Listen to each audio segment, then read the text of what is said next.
And good afternoon. We're super excited to convene another Just Socio-Ecological Transformation Seminar with Andrea and I have been kind of convening and leading this for, I don't know, I guess this is the end of the second year now, I think. And one of the core things that we do is this seminar series where we invite different folks in to talk about transdisciplinary research, transdisciplinary approaches, broadly construed across all kinds of different topics and areas, but also really focused on Latin America and trying to think about like socio-ecological change and justice within that. A lot of folks in the room have been to several seminars and participated over those years. So thanks for being part of that and for coming. And then there's new faces in the room as well. So thanks as well for joining. And recently, particularly this year, we've had a couple of guest speakers as well that we've tried to bring in like physically because we often do hybrid events and things like that. So we've convened folks across campus. We've convened a lot of folks online. We also invite special guest speakers from time to time as well. And today we're really excited to have Yann le Polain de Waro. And so, I mean, come on, it's got to, it's very difficult. So when people ask me, I tell them to just use the first part, like Yann le Polain. Just cut the rest. It's too long. Yeah. We've known each other for a long time, and I've had anxiety about saying your last name in public like many times. So, but I'm very excited to have Yann here. He's joining us from McGill University. He's an associate professor there, jointly appointed in the Institute for the Study of International Development and the Department of Geography. He is a development and environmental geographer specializing in issues of land use and livelihood changes in rural areas. His PhD in geography is from the Georges Lemaitre Center for Earth and Environmental and Climate Research. That's another one. Yes. From Belgium. and his postdoc, he was a postdoctoral fellow at the Woods Institute for the Environment at the School of Earth, Energy, and Environmental Sciences at Stanford University before joining McGill. At McGill, he's the principal investigator and lead of the Land, Environment, and Development Lab, whose research examines how people make choices about land use and livelihoods, and what these choices mean for environmental sustainability and human development, particularly in rural areas of the global south. Yann has published extensively in lots of incredible journals and done a lot of like really interesting work, trans-scalar in many regards. So thinking very regionally, thinking across like cross-regional dynamics, but also a lot of like grounded in ethnographic work. I think we might hear about some of that stuff today, as well as like thinking through like working through some of those different issues. But he and I first crossed paths many years ago in Paraguay and have since crossed paths several times since then. And it's just really wonderful to have you here en route to field work in South America as well. So thanks for making the time and for coming. There's opportunities to meet with Yann outside of this seminar. So that we still have some spaces available if you're interested in doing so. Many of you have signed up for different opportunities as well. So let's just give Yann a big welcome. And just so you know, this is being recorded, so your comments and stuff will go onto our YouTube channel should you decide to be nice. Yeah. Thank you. Thanks for the introduction and yeah, really thank you for inviting me here. It's really great to come. I've never been before for Collins at CSU, so very excited to be here. Also, like if there's any if they can't hear me online or something, I'll try to speak loudly enough, but do let me know. All good? Okay. So, yeah, I was telling Andrea that I was going to try to do something today that I haven't done since my job interview, which is doing kind of a big sweep of the different research projects that I'm involved in instead of just focusing on one paper or one project. So we'll see how that goes. We'll see if you want to hire me afterwards. But I'm really looking. But yeah, I wanted to kind of take a step back and think, and I took this as an opportunity to do that and think about, okay, what's the kind of story here between all these different projects? So the title here is about land use regimes and about the Chaco. So the Chaco, as Joel said, is somewhere where we first crossed paths, and we both work in that region. So I'll talk a little bit about the region for some of you who may not know much about it. And then I'll also explain what I mean by land regimes, which is kind of a way that I've come to think about land use change that I find useful. And so I can frame some of the research around that idea. And all right, so this is the first picture of the Chaco by way of introduction. And then I'll show you a map afterwards because I'm a geographer. But here you see a few things that are important to know about the Chaco. So it's this sort of dry woodland area. You can see some of these trees. You've got a ball tree here, which tells you, you know, storing water is important. It's a very dry area. And you see the forest in the background, and then you see kind of this brush here, which is recently after the forest is cleared, you've got all that kind of plant material on the ground, which will be gone. This was a year ago, so by now it's probably all gone and replaced by high grasses, exotic grasses for pastures. And you've got these cows in the foreground, which is one of the main drivers of forest conversion in the area. So this is a place that's a bioregion, an ecoregion, but that's mostly known for its transformations today. Outside of the region, it's mostly known as a place that's experiencing really drastic transformations. So the map that I promised, so we're talking about parts of Paraguay, parts of Bolivia, and parts of Argentina, and I'll tell stories about some of these three places, in my talk.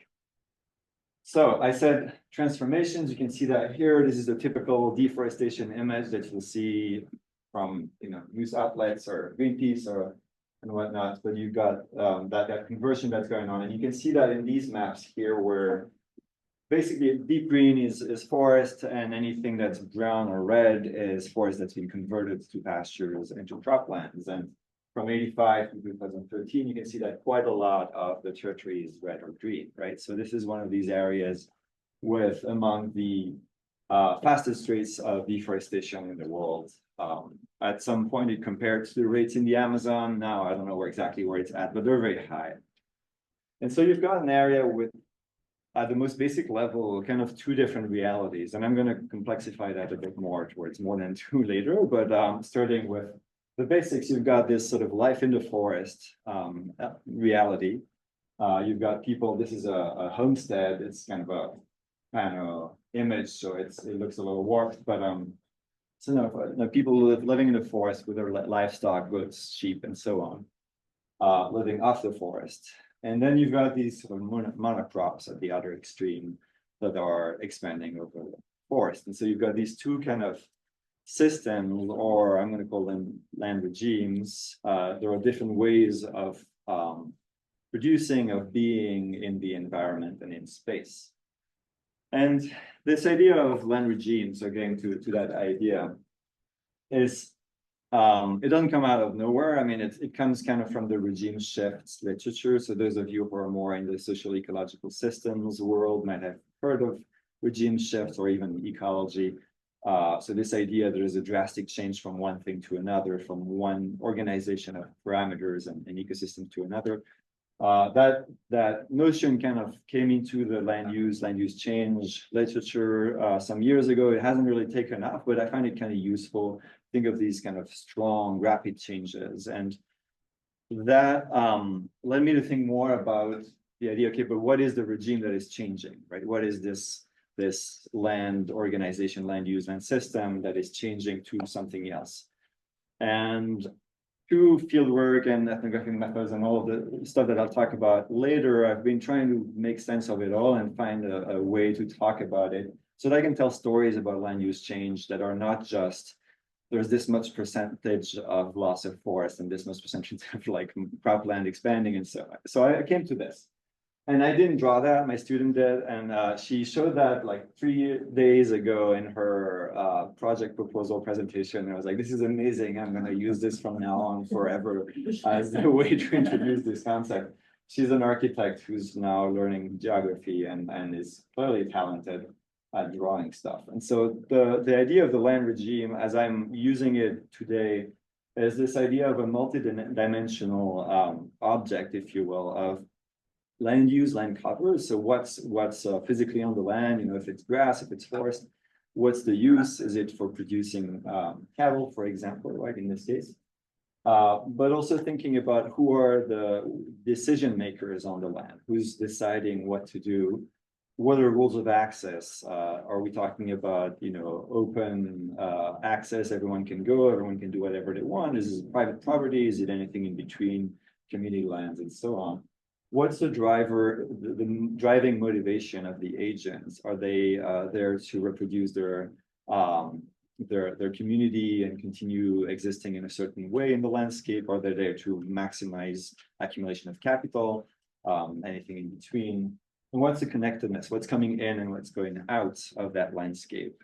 Is this a landscape that's mostly self-contained? Is it a landscape with lots of inputs and outputs with, I'll talk more about that. So this is the kind of general framing of this. It doesn't kind of come out of nowhere, like it kind of draws from multiple things that exist in the literature, but this, I found it useful to think in those terms. And if I take one regime, say, and this is very subjective, again, it's a way of telling stories, right? So it is not going to be like, this is regime A, and like any researcher would come to that same conclusion. It's more like, this is one way of seeing this. So if there's one that's like intensive cattle ranching, it exists in the landscape, and this is how I draw. And it exists in the landscape, and other systems or regimes also exist in that, like landscape, and they have relationships. They don't exist in isolation. And I think that's often something that's missing in the land use, land systems thinking, is this kind of coexistence and relationship between these different regimes or systems. And so you can conceptualize it that way in very geometric terms, and then you can think about transitions here, transition from more yellow to more green. Say one is cattle ranching, the other one is forest or something. And these transitions can take different shapes. And so I just like, that's just, again, what that looks like in my brain. But that could be replacing, one extending really to the whole region or landscape and replacing other regimes, or it could be one influencing the other, or it could be endogenous transformation where these regimes kind of transform kind of fundamentally from cultural changes or from, economic pressures and so on. So again, just a way to tell stories. It's, it's just a heuristic, but I find it useful. So back to the Chaco, you've got a place that is not just two regimes or two opposites of like the monocrops and the communities in the forest. You actually have a multiplicity of different land use regimes if you start looking. And among these are kind of maybe some of the main ones. It's not all of the ones that you could describe if you look, but large scale farming and ranching is one. You've got this massive expansion again of beef, cattle ranching for beef. You've got monocrops again of soybean, corn, and so on, and all that kind of responds to a logic that's similar. You've got homesteads, families in the forest. I'm calling them criollo homesteads. That's an equivalent for those working in Latin America who are saying mestizo. It's a denomination that it's a self-denomination that indicates not being either indigenous nor, in this case, part of the more recent European immigrations that have existed in those places. So there's a lot of people who came in the early 20th century from Ukraine, East Germany, whatnot, and have these agricultural colonies in northern Argentina, for example. And those are not these people. These are people who are descendants of the first Spanish colonizers, but also with intermixing with indigenous people. So they live in those homesteads. I'll talk more about them. So I thought it was useful to kind of introduce them briefly. You've got many different indigenous communities too, with also kind of a different logic. And then Mennonite colonies, which I'll only briefly mention, but that's what I'm up to next week, is going to talk to some of these people in Peru. And so they also have kind of a different logic and organization. And if you look at the landscape of or landscapes of the Chaco, this is the shape of the Chaco here. These different so-called land use regimes have different footprints that somewhat overlap, coexist in space. And so, they're different, but they coexist, right? And so there's that question of how do they coexist? What are the transitions between these, where they happen? What are the relationships between these where they happen? And you see, for example, that indigenous communities, clearly overlap with other regimes. This is from a recent paper by Christian Levers, and I was a very peripheral part of that, but this is mapping all of these families living in the forest. And so each point is a homestead in the forest. So based on remote sensing, and I'll go back to that. Okay, so This is where I start kind of getting into the job talk, like stuff that we did, me, my students, my collaborators. And I will be brief on this one, but this is just to show you where this idea of land regime comes from and how I kind of apply it. So I've been doing visits and field work in an area that Joel knows well at the border between Argentina and Paraguay and Bolivia. It's a tri-frontier area. Trying to understand long-term dynamics, as among other things, long-term dynamics of land use change there. And so that's how I kind of came up, okay, how do I tell these stories? And so what it ends up looking like is something like this, where you've got a square here for different points in time, and then you've got a spatial representation of these different regimes, which I then described at length in a paper. I'm not going to do that now, but you can see that we went from an area that was dominated by what you could call an indigenous land use regime at a kind of very rough level that was had its own logic, and then progressively incursions of criollo homesteaders, kind of settlers, and progressively an incursion of these ranches and farms, and then now kind of an emergence also of irrigated agriculture, which again has a slightly different logic to it. So it's just a way of spatializing and visualizing this idea. And I'm not going to talk much about that, but that framework is being used as a way to explore land use dynamics by Arena, who's responsible for that amazing drawing you saw, who's working in Darien in Panama, so the Colombian border. She's doing her master's, and then Mayra Garito, who's a professor at University at UNAM in Mexico. And she's visiting my lab for a sabbatical, and she's also taking that to kind of tell the story of land use change in Michoacan in Mexico, which apparently hasn't really been told, and so she's taken that on right now.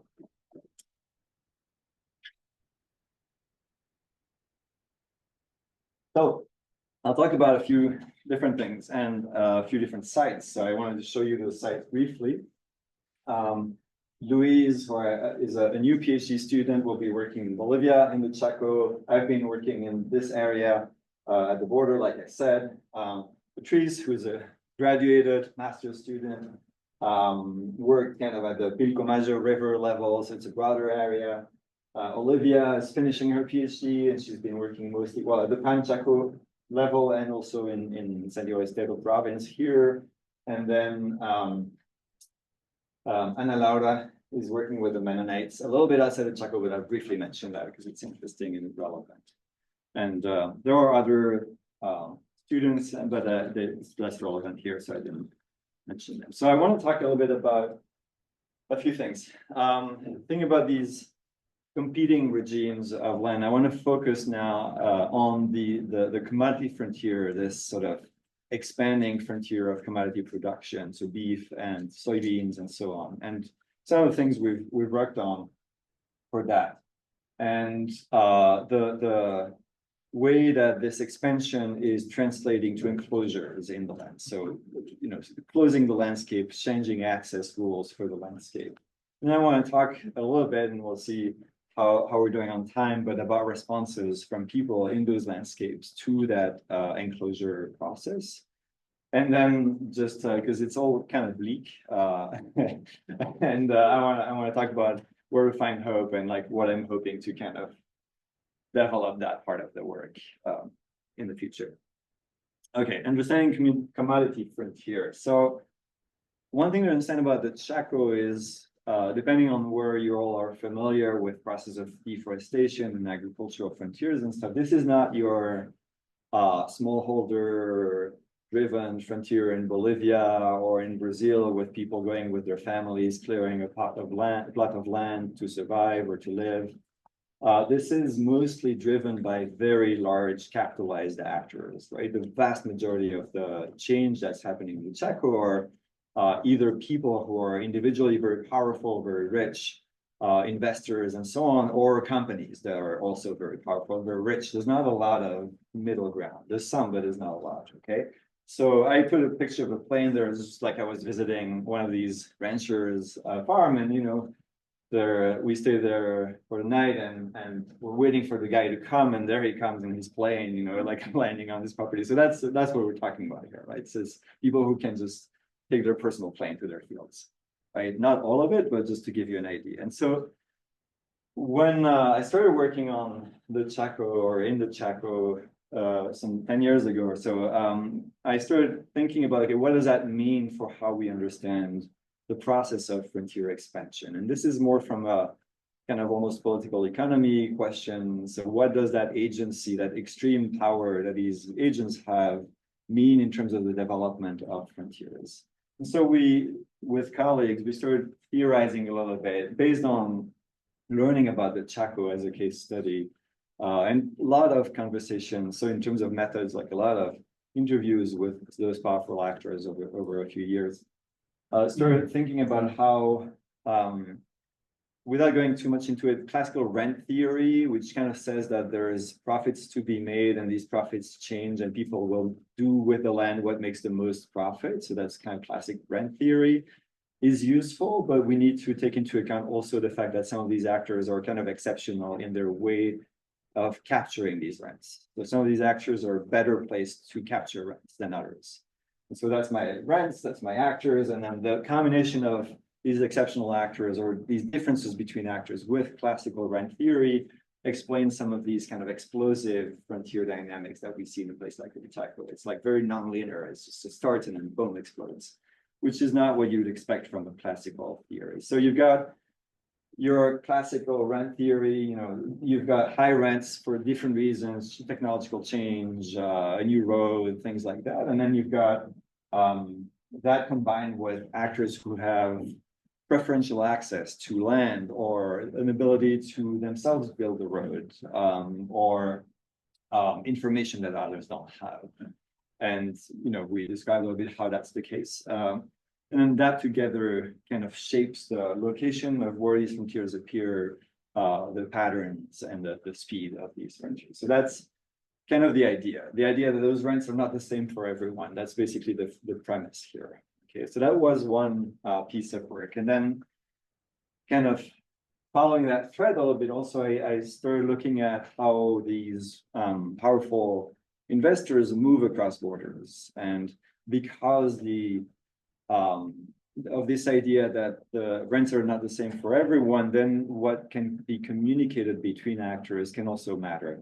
And one thing that I worked on is showing that there are these sort of cohorts of investors across borders. So you see suddenly a lot of Uruguayans investing in Paraguay.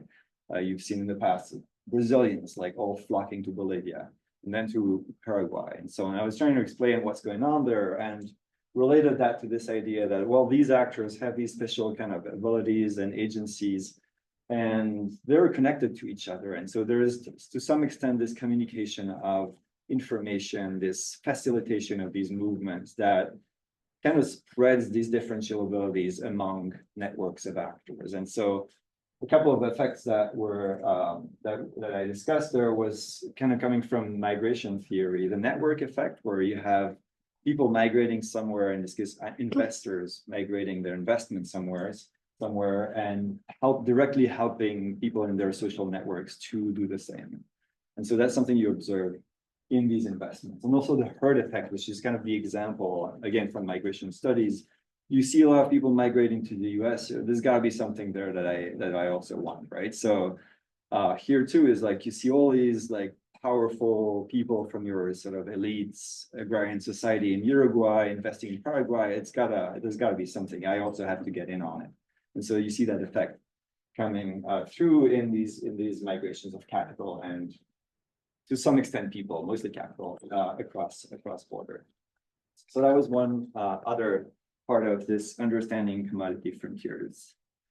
More recently, one thing that I've really enjoyed doing with Angela Cronenberg, who's a colleague who lives and works in Mozambique, and who's also done some theorizing of frontiers, is we were discussing how there's a dimension we're not capturing in these frontiers, which is a discursive and a narrative dimension. And so how do people talk about what they do and why? And we had a kind of gut feeling that it really matters.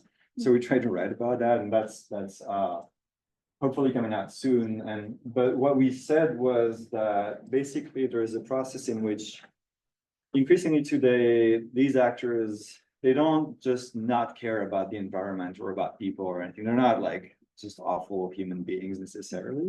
They want to, like everyone, they want to think of themselves as good actors, and they try to make it work and sleep at night by fitting everything they're doing in some sort of narrative that makes them come out as good actors. And so we are trying to describe in the Chaco and in Mozambique how they're doing that by shaping these stories about themselves, stories about land. So these are, that's the figure. I mean, this is obviously part of a longer talk, but stories about land, stories about people on the land, and stories about themselves, basically. They're telling themselves stories about, the land, well, it was kind of worthless anyways, nature isn't really good nature.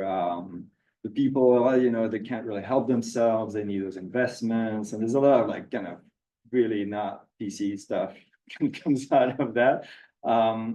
But yeah, you've got those stories. And then stories that's woven into stories about a sort of moral economy of what's right to do with the land, what's right to do with the resources. And so there's a need for development. There's this idea that local people are, they have a place, but that place is not continuing to do what they do. That's kind of immoral because they're in poverty, because of this and that. There's certain right ways and wrong ways of doing things. And all of that kind of comes together as what we call the moral economy of these commodity frontiers, building on work by Wendy Wolford on moral economy.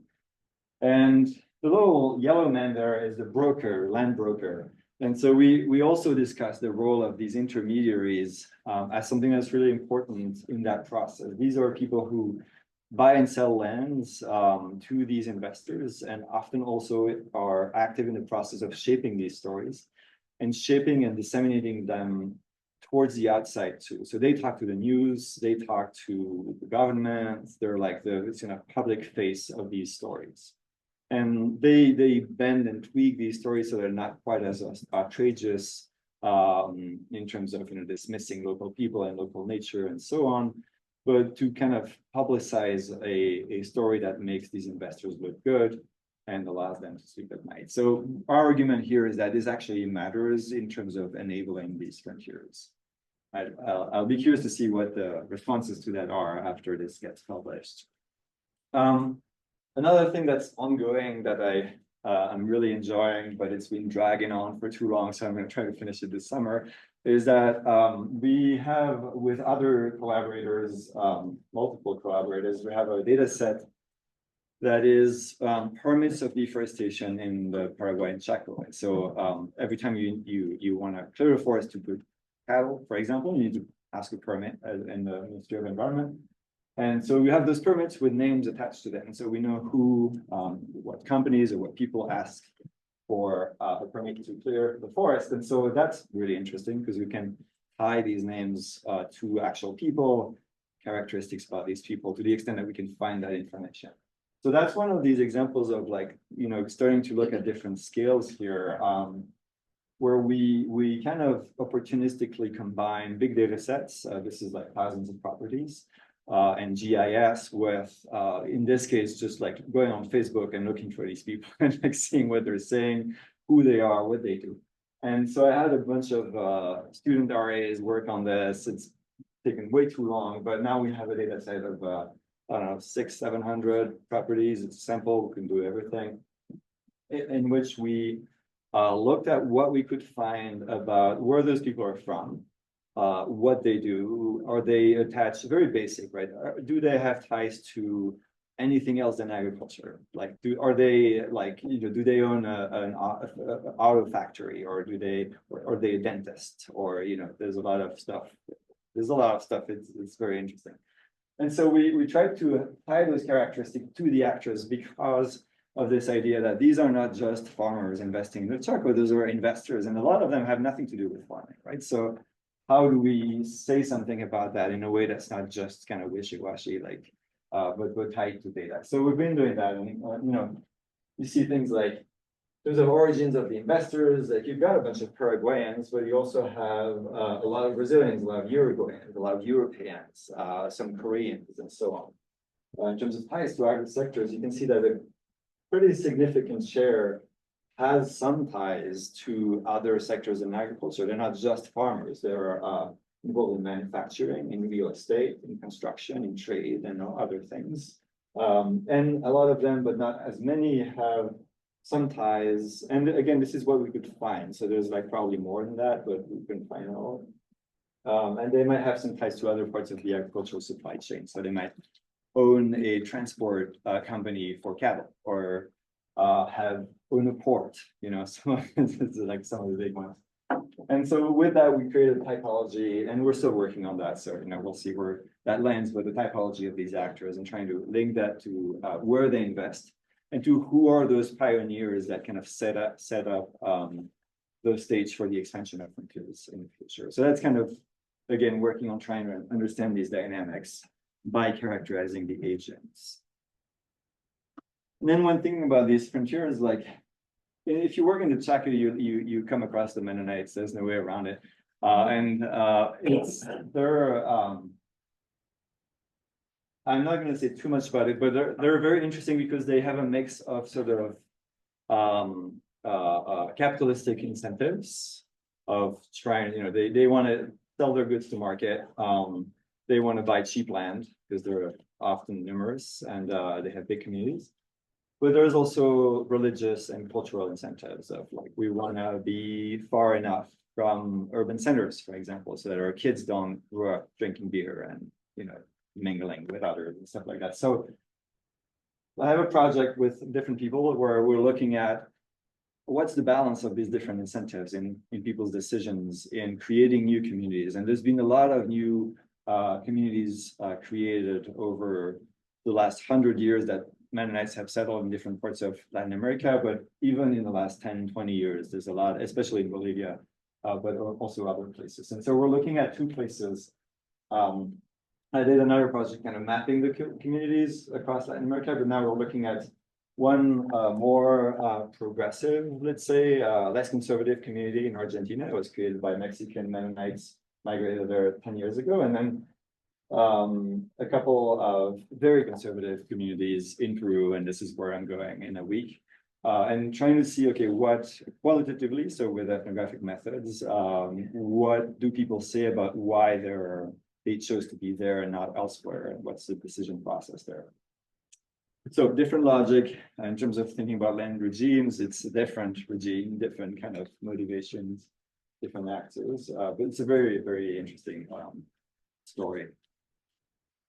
Okay, so yeah, I will have to skip some parts of my talk, which I expected, but I'll try to, instead of rushing through everything, I'll try to cut wisely. So I said I would talk about mapping enclosure. So you've got that phenomenon of expanding commodity frontiers, right? So far, so good. And what we've been doing, and especially Olivia, a big part of her PhD has been providing better evidence of these enclosures that result from that expansion based on remote sensing data and GIS, right? So she's been looking specifically at something that's happening in the Chaco, which is before you have deforestation, which is usually what we see. We see deforestation, and then you know that there's expansion of frontiers and stuff, but really before deforestation is a whole process of changes in property rights and access and so on. So she's trying to look at what's happening before. What's happening before is that people create these picadas, or these sort of mini roads that are openings in the forest that delimit their properties. So before anything gets deforested, years before, often, sometimes for many years without deforestation, people have these delimitations that look kind of like that. And that's a way of marking the property change. And once you start systematically looking at these lines, you see patterns of claiming that are happening in the forest before you have any evidence of actual deforestation. So Olivia did a lot of very technical stuff, some of which I barely follow, to actually be able to map these lines. So the lines that you see here, those are just excerpts, but like there's the whole Chaco covered in lines through her work. And so then using that to create some indices of pressure, basically, of claiming in different parts of the Chaco in the forest. So the places that you would think are untouched, so to say, if you're just looking at deforestation, but they're actually very dynamic and active, right? And so using that method to kind of look at a very different scale, we're talking about 1 million square kilometers or something, and say something about those dynamics at that scale. And so I'll spare you the details of these indices, but the density is the number of lines, so the amount of claiming that's happening in any specific place. And then there's questions of like how fast it's appearing, when it was that it mostly appeared, and so on. So there's a lot of technical stuff behind that that I'm not going to spend too much time on. One thing that she did that was really interesting, and maybe the more interesting here is comparing that to processes of appearances and disappearances of these homesteads in the forest. Told you about a map that Christian Levers produced here, so that was the one that you already saw, with homesteads mapped out to the Chaco. And so she compared her claiming metrics to what's going on with those homesteads. And we do know, we have the data of how many of these appeared between 1985 and 2020, and how many disappeared and how many stayed constant. And so she did basically some comparison, and you can see kind of concentrations of where there's a lot of density of these claims and a lot of disappearance. And this is kind of it's not super advanced statistics at this level, but it's finding correlations and saying, okay, there's clearly like seems to be something happening there, or like where there's a lot of claims, there's also a lot of disappearing homesteads. And that explains, or that starts to point at the sort of displacement that is happening in those areas. She did other stuff that's similar to that for her master's before, and that's looking at mapping indices of access. What do people have access to in space? This is at the more local level, but also using geographic information systems. And so looking at what is the part of the space that you can really go to do different kind of livelihoods activities. If you're a smallholder with your sheep and goats, can you access these different places? To what extent can you access them? So if it's red, means it's very difficult to access.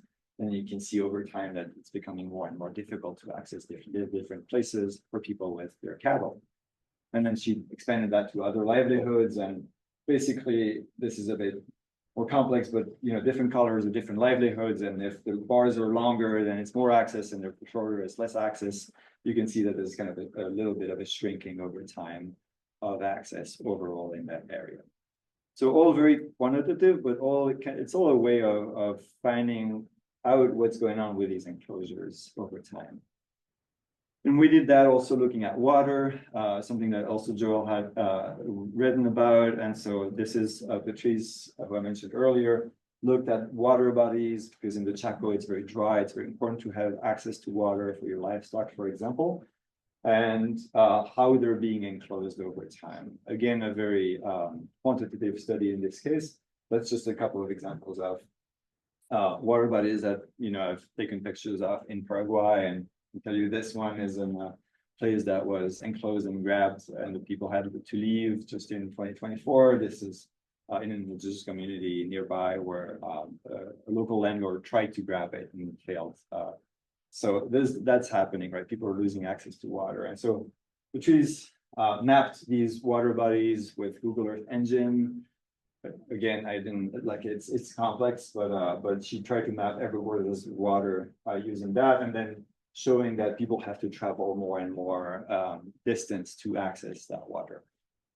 So this is all kind of from far above, but I think it really shows a story of progressive enclosures and access change over time.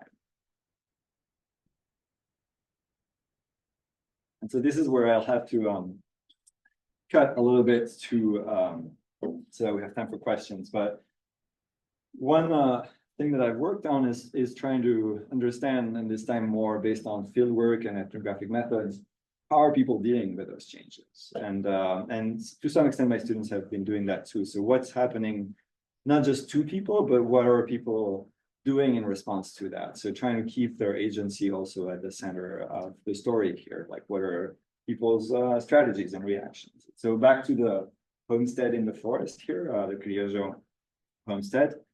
Here you see a map, and unfortunately it's a little too bright, but I mean, it's not a big deal, but okay, yeah, you can try. So you can see it more or less, and it doesn't really matter that much, but you can see here, this is the Chaco woodlands, it's kind of green. And then you've got all these little dots, you can see little stars here. And then you've got, over here, you've got your agriculture, your monocrops and pastures. And so over time, what you see, this is from, what was it, 95. And then over time, so this is one homestead in the forest, right? This is Argentina. Over time, you see the expansion of agriculture.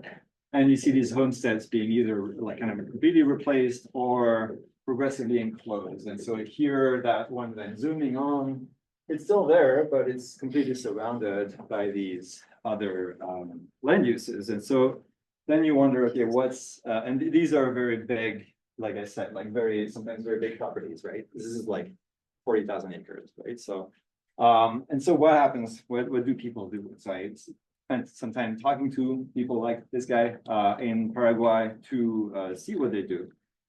And this is, okay, I'll tell you what I did without describing it in detail, just because I don't have time, but I can point you to the paper, which just got published. But basically, based on a lot of conversations with people, I did sort of a typology of the types of responses that people have. And some of these are preventative, like trying to title their land. You know, I can tell you it's very difficult.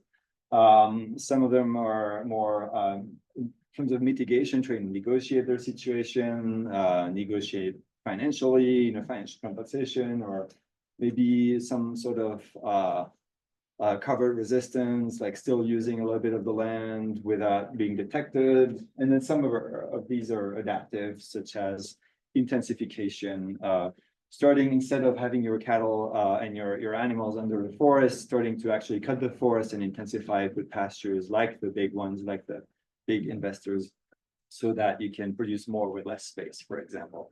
And so I looked at these also over time, and this is, you saw these little symbols in the last slide. So this is every time someone came and said, this is mine, get out now, how they responded to that. So this is someone who faced that quite a few times.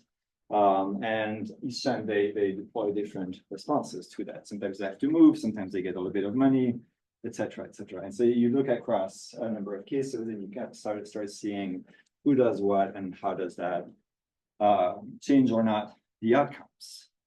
And I had a couple of slides that describe more of the outcome. I don't have time for them, but the answer in this case is, again, I said it was kind of bleak, is that it doesn't change much, unfortunately. So people have agency. So it's a bit of a weird story where like I was trying to center agency, people's responses, but also just to, at the end of the day, say they don't have that much power to change that situation. And ultimately, those who manage to stay in place end up really transforming the way they relate to the environment. And you can see here an example, you have people starting to have these clearings and kind of contributing to the process of landscape transformation that's affecting them by their responses, right? In their responses, they're also transforming the landscape. And so I think that's significant because then, again, looking beyond just the commodity frontier, there is transformations that's spilling over, that's happening through people's responses further in the landscape. Bolivia is also looking at some of that in terms of how rural areas are kind of emptying out. What's the displacement mechanism? Not just saying that there is displacement, but what are the actual mechanisms that lead to that? And very briefly, I'll just mention in terms of finding hope. So I should have maybe showed that slide here. I'm just jumping slides, that's why I'm but I'm increasingly, and we were talking about that with Joel, thinking about, okay, how do we, this is very bleak and it becomes a bit of, even though it's very important to document all of that stuff, because it's happening, it's pretty bad. There is a bit, my feeling in this moment is that there is a bit of a totalizing narrative that goes with that, where like, it seems like there's no alternative, there's nothing else that's possible. And I'm starting to think about what stories we can tell that are not just about that being the only possibility. Even if you're fighting against it, it still recognizes it as the only thing that's happening. And so that's something that I'm kind of increasingly uncomfortable with. And trying to think about, this was Susanna, I came to give a talk recently at my university, and she's talking about utopias and the sort of pluriverse, or I shouldn't use that word, but of different ways of imagining life in the landscape.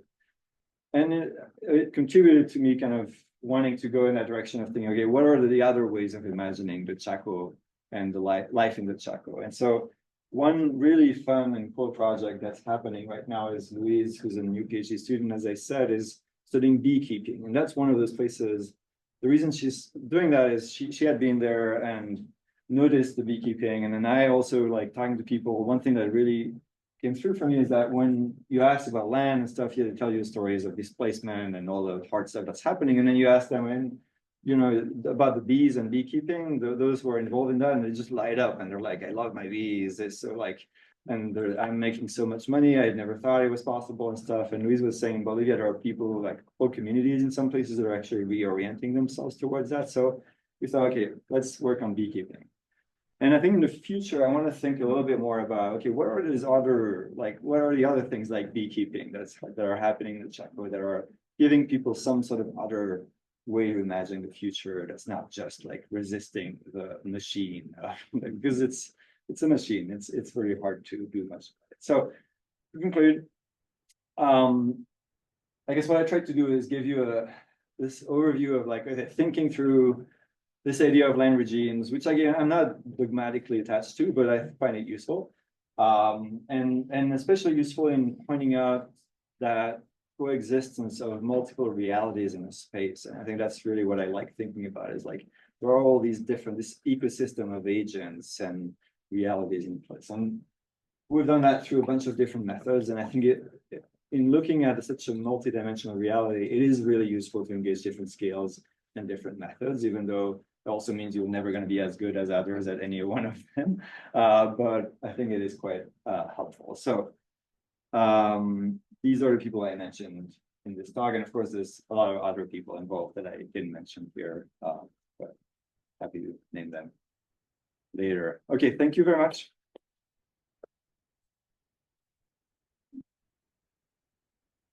You're hired. Thank you. There's time for questions, so please feel free. Bring in a little more light. There's also treats if you didn't remember, and coffee. Yes. Thank you so much, Yann. So I was wondering, like, how, like, if you have detected some responses, like beyond what you mentioned, but also like responses regarding how people maybe identify the intersections of these land dynamics and conflicts with also climate change and maybe other environmental challenges that maybe are not so directly implicit there, but are still affecting them. Or I don't know if maybe there could be like I don't know, like people facing all these challenges, maybe they are not so aware of those other dynamics. Yeah, well, climate change, I mean, it is affecting everything in the area, that's a fact. Whether it's high on people's mind, I mean, the weather is, right? And so whether people think of it as climate change, I mean, and a lot of the people I talk to don't seem to have that very present as something that's happening. There's also like among the ranchers and the farmers, there's complete like climate denialism and stuff also, right? So a lot of these people just flatly deny that anything's happening at all. But for the small guy, it's more they see the weather change, and so droughts are a big problem, right? So droughts, and you guys are talking about droughts and floods. I think like both of these things are a problem there, and in terms of intersection with what I'm talking about, for example, the people, the smallholders cutting the forest to put pastures or entering a new system that they're not necessarily super familiar with in terms of management. And so a lot of them have found, it's interesting actually, it's kind of an unfolding story for me as an observer anyways, that they've cleared the forest, they've put pastures, they had a couple of good years, and then like 5 years of drought. And then it's like, okay, was this worth it? And I've been asking, like, was this worth it? And I'm like, yeah. And then I'm like, okay. And I'm not clear if it was really worth it economically, if it was worth it because of some other cultural dimension that they feel like they've entered something else. It was worth it because it has There's dimensions that have to do with land, like showing use of land for claiming property rights and stuff like that as well. So, but climate change in this case is intersecting with their changes in land use because the droughts are really kind of messing with that strategy. And some people who have kept more of a tree cover but try to plant pastures underneath and stuff like that have been less affected. So there's some interesting ways in which that might steer some to do it slightly differently. Does that answer your question? Yeah. Thank you. Yeah. Thank you so much for the presentation. It was very, very interesting, and I really enjoyed and liked the part where you ended with hope. And Yeah. I think that's very important Yeah. today.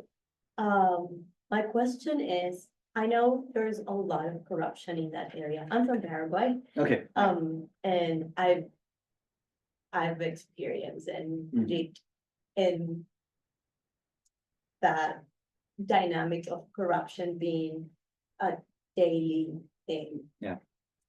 And how does that affect the regimes or your study of the regimes and the dynamics, like power dynamics and land use dynamics, and also the illicit activities happening in the area Right. that Yeah. are related to drug Yeah. trafficking and Yeah, so for corruption, one example is in talking about responses of smallholders like the Criollos and the Pilcomayo region.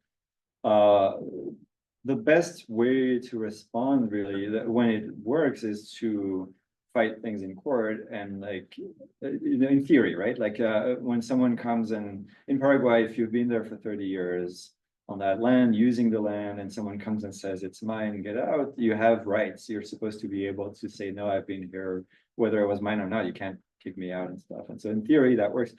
That's where corruption enters, right? Like there's a lot of stories where people even sold a bunch of animals to pay a lawyer to help them through this. And then the lawyer takes all their documents and goes to the other side and says like, here's all the information about these guys so that you can really screw them. So that happens a lot. Unfortunately, that means that people have no recourse in reality, even though in theory they might. And so the corruption is taking away options and really the best options for them to respond to these situations. So that's one. For illicit activities. I mean, that's tricky, right? Like talking about so illicit drugs and land use, like it's a huge reality. It's very difficult to talk about. There are people doing a great job at that, like in Honduras, and like there's some researchers who do really interesting work on that. I haven't engaged very explicitly with that for those reasons. It's tricky, it's somewhat dangerous. There is a lot of circulation. It's not clear to me to kind of put in very broad strokes that okay, one thing that's clear is that it plays a role in the investment dynamics of some of these big investors, right? Like you've got, I'm not going to name names, but like you've got very big people who bought a lot of land in some of these areas, and it's not just their family savings. At other levels, it's not clear. Like there's a lot of small time smuggling, so it's a livelihood option among others, and it can be a response to some of these situations. But I don't think it's the driver for the smallholders.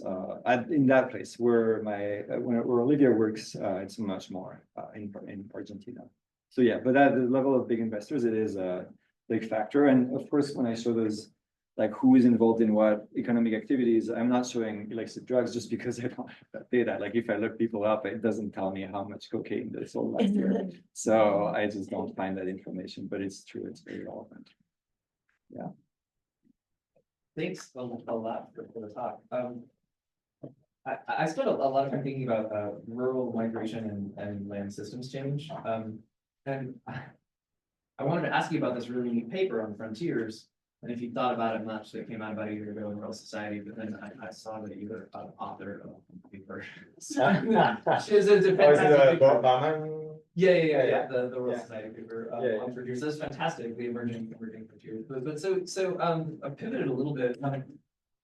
I was curious if you're thinking in this system at all about how some of the areas, potentially of like recent development, recent frontier development or secondary frontier development, might be coupled or maybe are coupled in some ways to other previous frontiers that are in sort of more advanced stages of development. And if you can potentially predict what's going on in this current system by looking at some of those other areas, perhaps areas of origin of some of the recent sort of homesteader migrants, or perhaps some of the areas of development are more the commodity crops. Have you thought about that perspective at all? Yeah, of Say. predicting based on stuff that's happening elsewhere. Yeah, or maybe less in a predictive or inferential sense, but even just understanding or explaining some of the processes that you're seeing here. Yeah, I mean, at the qualitative level, like when I talk about cohorts, that's kind of part of it, is like explaining what was going on in Uruguay and in Brazil that these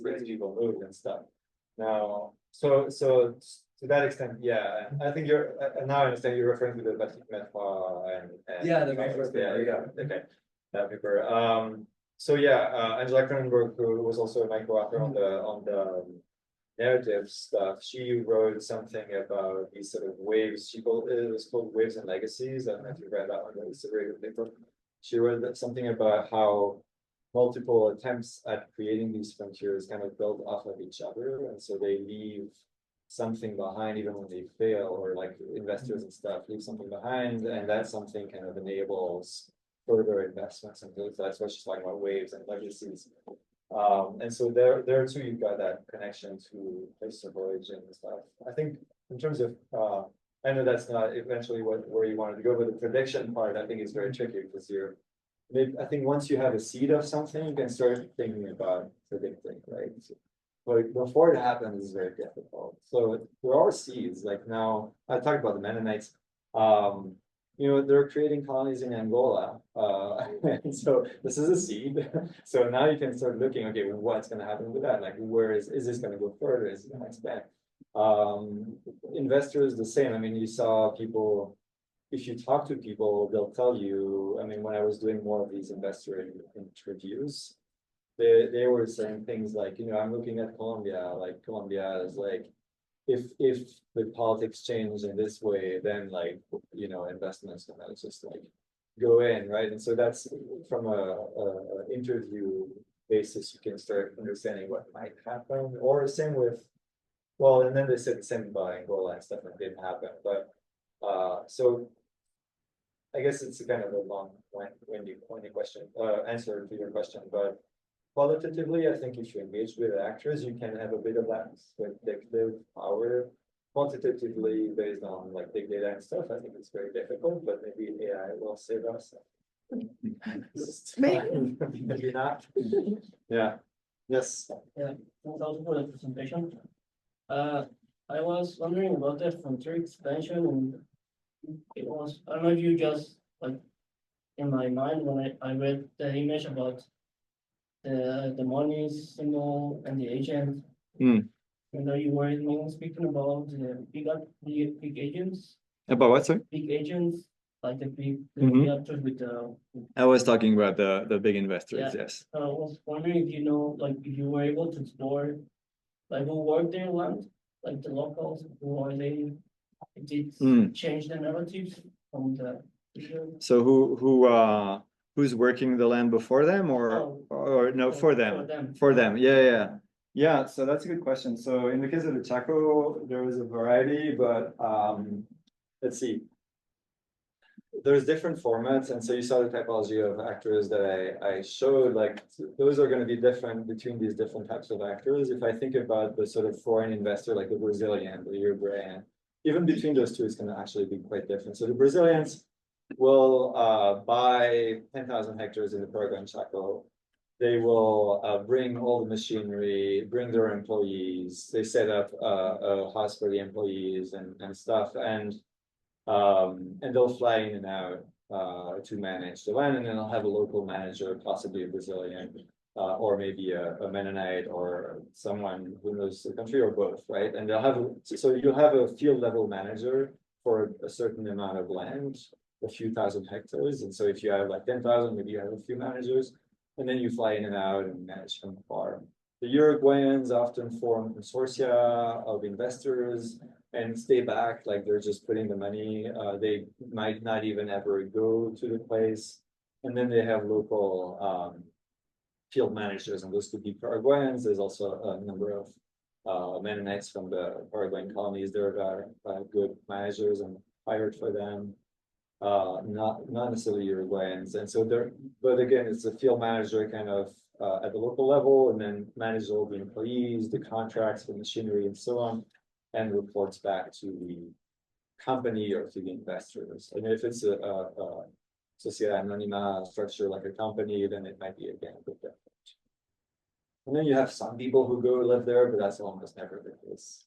If they do, they live in Asunción, in the capital, or maybe in the colonies, outside the centers. Yeah. Thank you for your presentation. So I was curious, the relationship between government and the resident and everything like that. So Mhm. I just believe there was a kind of relationship between Between the investors and the government, or yeah, right, like, right. Mhm. yeah, they Yeah, and just to clarify, you're mostly thinking of these land investors or the smallholders, or both? Both, maybe. Okay, so in terms of the big investors, the relationship to government, I mean, again, there's a lot to unpack there, but actually it's very country specific, because Argentina has long, I mean, and that's changed now, but Argentina had a government that was at least rhetorically kind of not super in favor of agribusiness, and so those investors felt like they were the bad guys for the government, and they're like being, and what that actually meant in practice is more complicated, but there is a rhetoric, discursive sort of opposition there. Paraguay is all for investors and foreign investors, and the former president had a famous quote where he told Brazilians to come use and abuse of Paraguay. So it's just like all in. Bolivia again is different. It's complex, right? You had for a long time the Evo Morales' government, which was also kind of ostensibly against this kind of investment, but in practice was really kind of open, like just drawing the red carpet for them. And so very complex there.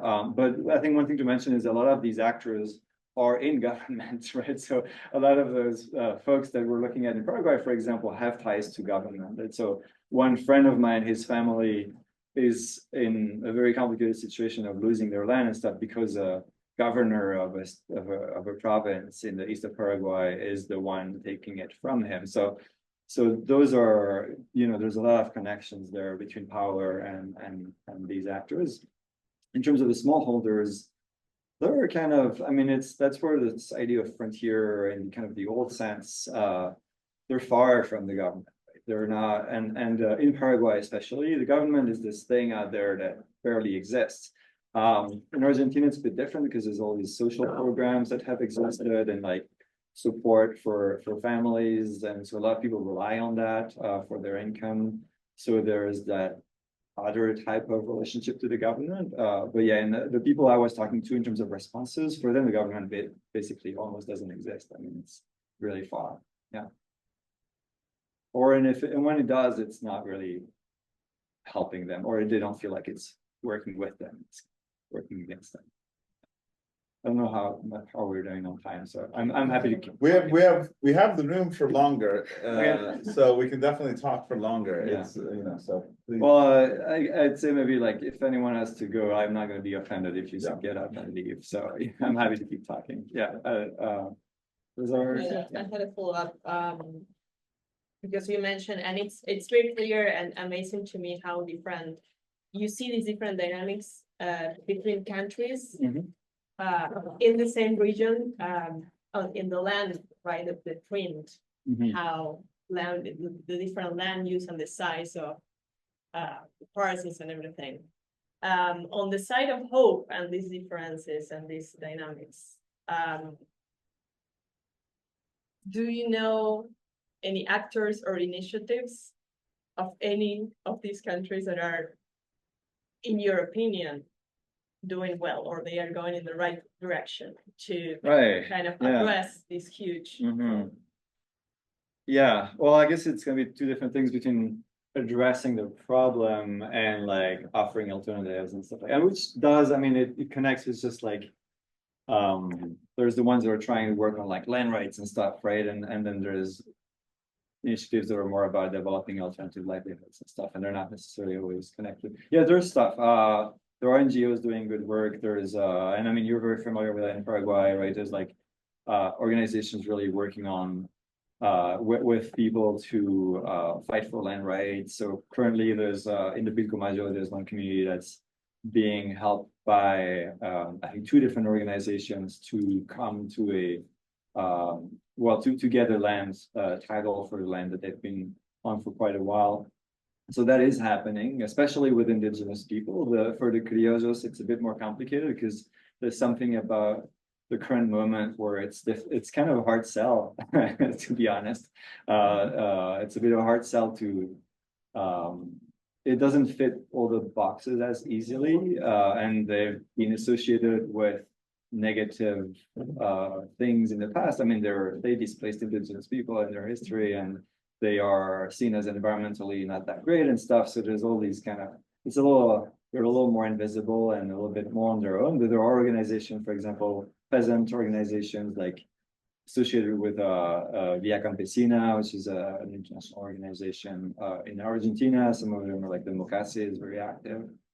So that's for land rights. And then in terms of alternative livelihoods, in the Pilcomayo, there's some stuff going on with, there's been some like tri-national initiatives to work with people across the 3 countries around the Pilcomayo. I think it's quite interesting because it is kind of its own cultural region as well. So there is stuff, and I will try to, oh yeah, and when I showed the fruits and what I was talking about hope here, one is like a very, I kind of want to explore that more. There's like a woman, a Mennonite woman in Paraguay.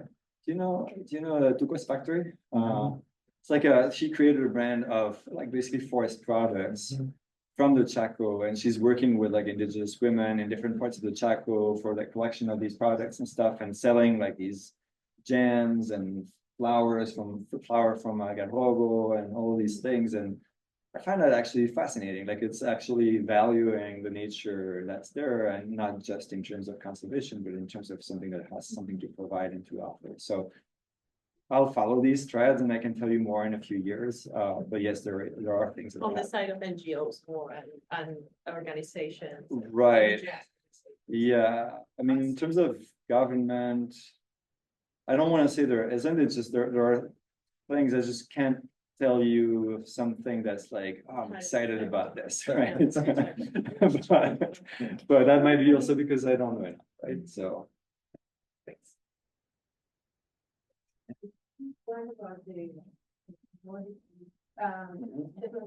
Yeah.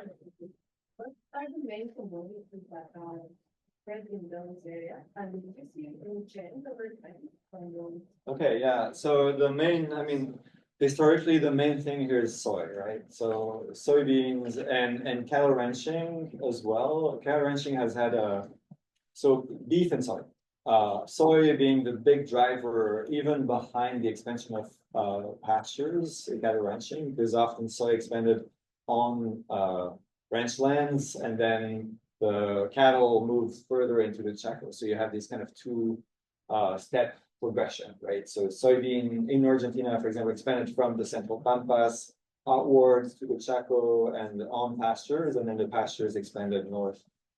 In Paraguay, it's a bit more of a directly just beef and expansion of pastures directly, but those are the big ones. Beef for national consumption and export. So that depending on the country. Paraguay is a lot of export. Bolivia, I haven't looked recently, but it was a lot of exports to the Andean countries, and I think it might have changed since that was a few years ago when I looked. And Argentina was a lot of national consumption as well as export. So yeah, I mean, people eat a lot of meat in these parts. It's but also just Russian market, the Chinese market, Saudis and all of this, yeah, the US. And sorry, that was one question. Yes. You mentioned that, how is the very old Yeah, well, that's a good, yeah. I was very brief on that, so yeah, so the role, I think it's a good way of framing the question is like, what's the role in this? One reason that I'm really, apart from just sheer fascination with the story of what's happening with those, is one of the reasons I'm interested in this is because I'm interested in that frontier progression. A lot of these, especially the more conservative communities among the Mennonite communities, so we're talking about more than 200 colonies in Latin America, right? So and just in Bolivia, I think in the last 10 years, there's at least 20 or 30 new colonies that have appeared, right? So it's massive. And so what I'm, apart from the sheer, just their footprint, I'm also interested in the fact that often the more conservative colonies settle in areas that are far away from everything for different reasons. One is they need big tracts of land, and land is cheaper for further away from the rest. And buying forest land in a place that nobody wants to go is cheaper, and so they can afford it better. The other one is that there's less cultural imperative to be just isolated, right? So there's a desire to separate from the rest of society, which is deeply cultural for them, and especially for the more conservative communities. I do want to emphasize that there's a gradient, right? Like the people in Paraguay, in the Chaco, are not at all the same people that are expanding the Chiquitania in Bolivia. Ethnically, they're the same, but not culturally in terms of their relationship to others and so on. So I'm really curious about the way that these people settling in these very remote places changes these places and potentially sets off some of these frontier developments. And so that's one reason I'm going to Peru now next week with Ken, which actually I didn't really talk about him, but it was one of the pictures that you saw. And his fact was himself from, he was born in a Mennonite community in Paraguay, and Canadian, lives in Canada. And so he's coming with me to talk to people and understand how they got there, but also talk with people around the colonies to understand what this is changing in the area. Like broadly. I mean, I'm interested in land transactions and stuff, but also, Ana Laura, who's working with people in Mennonite colonies in Argentina, she was saying, for example, that people talk about cultural changes in relationship to work. Like the local community is saying, like, yeah, since they arrived, we've really nos cambiaron la chip, no? They've like changed our relationship to time and work and stuff. So I'm curious about these changes that are maybe deeper than just okay, there are more people, and then what in terms of market relationships, suddenly in Tierra Blanca and those colonies in Peru, like there are new market relationships that are opening because they're selling their goods to market. So, yeah, that's I'm gonna stop it. I'll stop us there. Some of us are gonna go out for lunch. So we have time to have more conversation. And but thank you so much. Wonderful thank you. presentation. Really appreciate it. Thank you. My pleasure, and it's always great to have questions. So thank you. It's great.